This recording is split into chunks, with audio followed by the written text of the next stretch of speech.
दोस्तों, DK channel में आपका स्वागत है। मैं डीके जी समासी। देखिए, बिहार के जो है कोने कोने से जो है नॉन टीचिंग स्टाफ यहाँ पर मौजूद है। पाटलिपुत्रा यूनिवर्सिटी में मेरी मौजूदगी है। देखिए कितने नॉन टीचिंग स्टाफ है, इनकी क्या समस्या है, क्या है, क्योंकि पूरा जो है 20 तारीख को जो है डेट दिया गया था। पूरे बिहार के पाटलिपुत्रा यूनिवर्सिटी कोने कोने से यहाँ पर मौजूद है। क्या समस्याएं हैं, क्या दिक्कत है, क्या इन लोगों का क्या मतलब की मांग है, अभी तक पूरी नहीं है। क्योंकि पांचों पुत्र की सरकार है। यहाँ पर शिक्षा, स्वास्थ्य की व्यवस्था कहा जा रहा है कि बहुत अच्छे से चल रही है, लेकिन क्या समस्या आ गई कि आप यूनिवर्सिटी में आकर के ये लोग जो है धरना प्रदर्शन कर रहे हैं। क्या समस्याएं हैं कि यूनिवर्सिटी में आके आप लोगों को काम छोड़ के यहाँ पर धरना प्रदर्शन करना पड़ रहा है।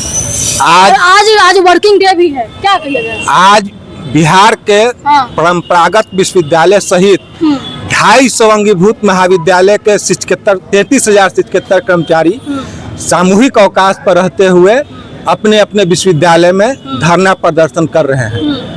आज मेरा आंदोलन का दूसरा चरण है।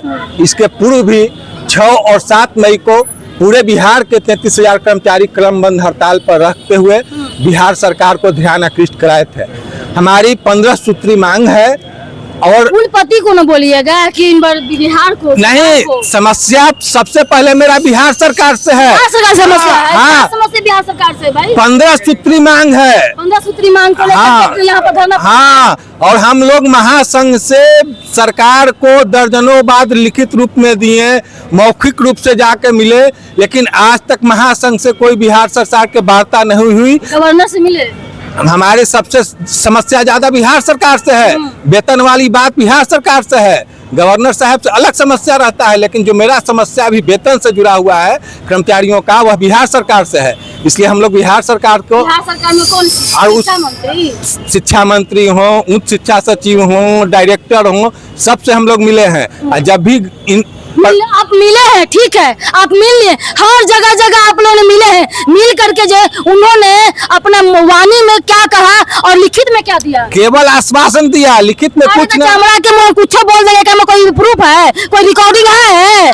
कुछ लिखित का हमारे पास है ना। लिखित है, आपके पास है ना। अब जहाँ जहाँ गए हैं उन्होंने आश्वासन पर आश्वासन दिया, तो हम तो कुछ बोल देंगे। आज आपका मुख्यमंत्री बनाएंगे, आज उनको बना देंगे, तो मुख्य रूप से कोई रिकॉर्डिंग, कोई क्लिप, कोई ऐसा कुछ लिखित में उनसे लिए है? मेरा समझिए 15 सूत्री मांग जो है लिखित में नहीं, सर्वोच्च न्यायालय से न्यायादेश का अनुपालन में बिहार सरकार से राज्यादेश निकला, और उसके माने उसी के आधार पर विश्वविद्यालय के परिनियम समिति वेतन निर्धारण द्वारा सारे बिहार भर के कर्मचारियों का वेतन निर्धारण किया गया और भुगतान वेतन चालू किया गया। और यह एक वेतन कोषांग खोल दिया गया है बिहार सरकार के द्वारा। वह लूट का अड्डा है, भ्रष्टाचार के अड्डा है, और वह सुप्रीम कोर्ट के आदेश को नहीं मान रहा है। हमारा जो पूर्व का राज्यादेश बिहार सरकार से निकला हुआ है उसको नहीं मान रहा है, और एक तरफा वेतन कटौती कर्मचारियों को कर रहा है।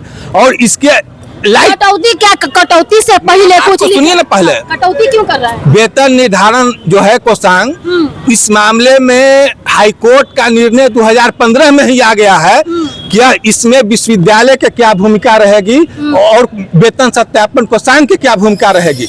और वह न्यायालय के आदेश के आलोक में बिहार सरकार ने भी 2 बार पत्र लिखा है विश्वविद्यालय को कि इसमें वेतन कोषांग के क्या भूमिका रहेगा और विश्वविद्यालय का क्या भूमिका रहेगा। केवल वेतन निर्धारण कोषांग को ऑडिट करना है, ऑडिट आपत्ति दर्ज करना है कर्मचारी को। किसी का लग रहा है एक तरफा उनको वेतन कटौती करने का अधिकार नहीं है, जो बिहार सरकार के ही पत्र में लिखा हुआ है कि कर्मचारी से पहले जवाब मांगा जाएगा अगर उसका कोई गड़बड़ी है तो, और अंतिम निर्णय विश्वविद्यालय को ही लेना है। लेकिन यह राज्य सरकार 2023 में एक कोषांग से ऐसा फरमान जारी कर दिया कि नहीं, विश्वविद्यालय से कोई भी लिखित रूप में नहीं लिया जाए, एक तरफा वेतन कटौती कर दिया। यहाँ तक कि पद नाम में भी बदलाव कर दिया। जो कर्मचारी 20 वर्ष से चतुर्थ वर्गीय कर्मचारी से तृतीय वर्गीय कर्मचारी में पदोन्नति लिए हैं, विश्वविद्यालय द्वारा प्रमोशन कमेटी द्वारा उनका प्रमोशन किया गया था, वो पढ़े लिखे थे, स्नातक थे, MA थे, वह 20 साल सेवा किए तृतीय वर्ग कर्मचारी को उनके 2023 में उनको चतुर्थ वर्गीय कर्मचारी नामित कर दिया गया, जो अधिकार न्यायालय ने नहीं दिया है और बिहार सरकार के पत्र ने भी नहीं दिया है कि आप एक तरफा कटौती नहीं कर सकते हैं। यही हाल है कि हमारा डीए का भुगतान 34% से 58% के बीच में बिहार सरकार में हो रहा है, लेकिन विश्वविद्यालय महाविद्यालय के कर्मचारियों का आज तक उसका एरियर का भुगतान नहीं हुआ है। अब 8वां वेतन आएगा। आप बताइए कि मेरे लिए बाजार दूसरा है, हमारे कुछ संस्थादार कर्मचारी को सामान मिलता है, हमको समय पर जो पैसा उस समय मिलता अभी तक नहीं मिला है, तो कर्मचारी का पैसा का क्या वैल्यू रहेगा। हमारा कोई भी चीज बिहार सरकार में लागू हो जाता है, उसके 5 साल के बाद हमको मिलता है, कुछ चीज तो 10-10 वर्ष के बाद में लागू होता है। तो यह हमारे साथ नाइंसाफी हो रही है।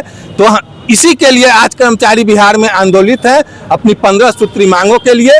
और इसके बाद हम आपके चैनल के माध्यम से मांग करते हैं कि बिहार सरकार महासंघ से वार्ता कर यह कर्मचारियों को समस्या का समाधान करे और पूरे बिहार के जो भी परंपरागत विश्वविद्यालय के माननीय कुलपति से हमारा मांग है कि विश्वविद्यालय स्तर का जो समस्या है, कर्मचारियों का प्रमोशन हो, सेवा संपुष्टि हो या अनुकंपा पर बहाली हो, उसका भी निदान वह कर्मचारियों का करे। यही आपके चैनल के माध्यम से मांग वो करते हैं। लेकिन मेन जो है आपका जो पेमेंट के कटौती को लेकर के जो है इस शिक्षा मंत्री से या बिहार सरकार से जो है आप जो बैठे हुए हैं अभी एक दिवसीय धरना स्थल पे, तो अगर ये बातों को अगर पूर्ण न करती है तो क्या अगला विजन, अगला मोटो क्या रहेगा? हाँ, अगला विजन है कि जून माह में हमारे पूरे विश्वविद्यालय में बैठक होगा, सारे प्रक्षेत्र में जो भी है, और जून माह में हम लोग बैठक करेंगे। और आगे की रणनीति है कि जब विधानमंडल का सत्र जुलाई में चालू होगा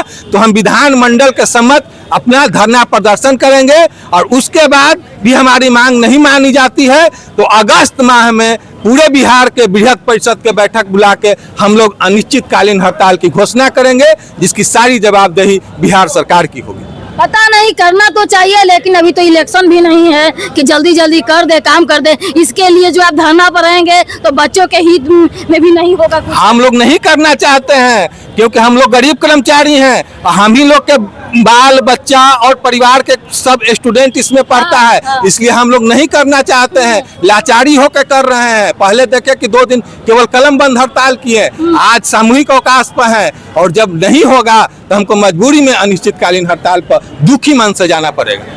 चलिए, यहाँ पर देख रहे हैं कि वित्त रहित का कॉलेज हो या जो भी हो, यहाँ जो है कोने कोने से जो है आए हुए हैं नॉन टीचिंग स्टाफ। यहाँ के जो पढ़ने वाले जो होते हैं मिडिल क्लास के लोग, बच्चे जो है यहाँ पर पढ़ते हैं, बेटियाँ बेटे सब लोग पढ़ाई करते हैं। जो हायर क्लास की बातें अलग छोड़ दीजिए, वो कहीं कहीं अलग अलग जाकर पढ़ते हैं। लेकिन इसी स्थिति को देखा जाए, 8वां वेतन देखिए लागू होने वाली है, उसके अनुसार से जो है यहाँ पर जो है ये इनका रणनीति देखिए कि यहाँ जो है 20 तारीख को जो है धरना पूरा कर रहे हैं अवकाश लेकर के। अब देखिए आने वाला समय में जून में और अगस्त को लेकर बात कहिए कि अगर सरकार नहीं मानती है तब तक जो है, अब देखिए सरकार का क्या उम्मीद है, क्या सोचती है। शिक्षा विभाग में, स्वास्थ्य विभाग को देखा जाए, शिक्षा विभाग में जो फ्रॉडगिरी चलता है, जो जलसाज चलता है, बैठले बैठले इंजीनियरिंग कर लेता है। आखिर इस समस्याएं जो है जूझ रही है बिहार की जनता, आखिर ये कब तक चलेगी? आखिर जो है फ्रॉडगिरी चलते रहता है शिक्षा माफिया को लेकर के। आप देखिए नीट पेपर लीक, फलना लीक, ये लीक चलता है, सब चीज तो होते रहता है। आखिर ये कब तक चलेगा? ऐसे लोगों को नहीं ध्यान दीजिएगा तो सिर्फ बड़े लोगों के तो पूरा ध्यान देते हैं, लेकिन जो मिडिल तक के लोग जो काम करते हैं, आपके कर्मचारी हैं, आपका अंगीभूत है, आपको जो मिल करके काम करते हैं शिक्षा के, जब गर्व से टाइट कॉलर कर करके कहते हैं कि मैंने इतना लोगों को एजुकेशन दिया, मैं इतना बहन बेटियों को स्कॉलरशिप दिया, पढ़ाया, तो कहीं ना कहीं एक तरफा देखा जाए तो इन लोगों का भी दोस्तों योगदान है। तो देखिए, समझिए दोस्तों, सरकार से यही उम्मीद करते हैं कि इन लोगों को जो मांगे हैं जल्द से जल्द जो है सोच विचार करके उसमें गहन चिंतन कर करके इस पर कर दिया जाए। तब तक के लिए जय हिंद, जय भारत। देखते हैं DK चैनल को सब्सक्राइब करें। सरकार की बेरुखी के चलते हम लोग मजबूर हुए हैं कि अपने आंदोलन को चरणबद्ध तरीके से हम लोग इसको तेज करने का काम करेंगे। अगर इसी तरह से राज्य सरकार की बेरुखी कायम रही तो। वेंकटेश कुमार, अध्यक्ष बिहार राज्य विश्वविद्यालय महाविद्यालय कर्मचारी महासंघ। यहाँ पर क्या करने के लिए यहाँ पर आ गए हैं विश्वविद्यालय यूनिवर्सिटी में आकर के पूरा यहाँ देख रहे हैं कि कहाँ से जो है धरना प्रदर्शन करके यहाँ बैठे हैं। क्या मांगे सर? वर्षों से तो राम राज लेके आई हुई है, अभी आपको दिक्कत क्या है? वर्षों से हम लोगों का 15 सूत्री डिमांड सरकार से रही है, लेकिन लगातार यह सरकार राम राज तो लाती है पर कर्मचारी और गरीब राज नहीं ला पाती है। इन्हीं सब बातों के चलते आज हम लोगों को मजबूर होके आंदोलन पर उतरना पड़ा है। और हम लोगों ने भरपूर प्रयास किया था कि राज्य सरकार को हमने अपने पत्र के माध्यम से वहां जाके मिल के अपने मांग के बारे में, अपने जरूरतों के बारे में उनको अवगत कराया, लेकिन बराबर उनकी अनदेखी के चलते कर्मचारी आज मजबूर हुए हैं कि पूरे बिहार में आज चरणबद्ध आंदोलन चल रहा है। पिछले 6 और 7 तारीख को हम लोगों ने कलम बंद आंदोलन करके सरकार को अपने मंशा के बारे में बताया था कि अगर आप इसी तरह से हमारे ऊपर जुल्म करेंगे और हमारे मांगों को अनदेखी करेंगे तो कर्मचारी मजबूर होकर आंदोलन करने पर बाध्य होंगे। और आंदोलन के दूसरे चरण में हम लोग आज पूरे बिहार में सारे विश्वविद्यालय मुख्यालय पर धरना और प्रदर्शन कर रहे हैं। इसीलिए कर रहे हैं कि सरकार समझे और हमारी जो न्यायपूर्ण मांग है, जो हमारी जो जेन्युइन मांग है उसको पूरा करे, और नहीं तो सरकार के विरुद्ध में हम लोग आंदोलन को और तेज करने के क्रम में विधानमंडल के समक्ष धारणा देंगे। और उससे भी सरकार अगर नहीं जगी तो हम लोग मजबूर होके अनिश्चितकालीन हड़ताल बेरुखी से और बेमन से हम लोगों को निर्णय लेना पड़ेगा कि पूरे बिहार के कर्मचारी अनिश्चितकालीन हड़ताल पर जाएंगे, जिसकी पूरी जिम्मेवारी राज्य सरकार की होगी। हम लोग नहीं चाहते थे कि छात्रों का भविष्य के साथ